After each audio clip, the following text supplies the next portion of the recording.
È molto bella questa iniziativa perché è frutto della collaborazione di tante realtà, ma soprattutto di tante realtà giovanili che testimoniano quanto di bello i nostri giovani portano dentro, dove si porta la bellezza, dove si porta la cultura, dove si porta la disponibilità, la generosità, la solidarietà, tutti possiamo crescere.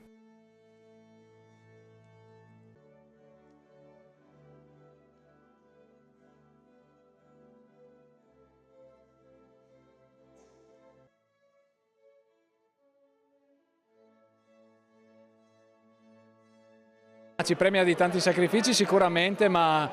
ci carica anche di una forte responsabilità, perché apriamo le porte di uno spazio in cui dobbiamo fare veramente molto, quindi non vediamo l'ora di poterci esprimere con nuovi spettacoli, con nuovi concerti, con nuovi veramente anche sperimentare di più, perché prima eravamo costretti a spostarci in mille spazi diversi. Oggi abbiamo uno spazio nostro che è totalmente polifunzionale, proprio concettualmente polifunzionale, ed è un bellissimo stimolo per creare nuova cultura.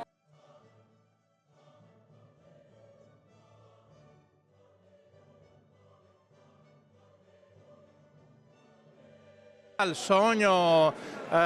di ragazzi sognatori, ma anche capaci di realizzare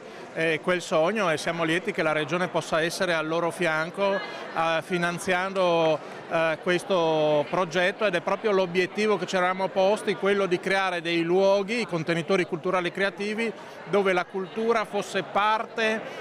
della rigenerazione anche urbana, perché la nostra convinzione è che la cultura sia uno straordinario strumento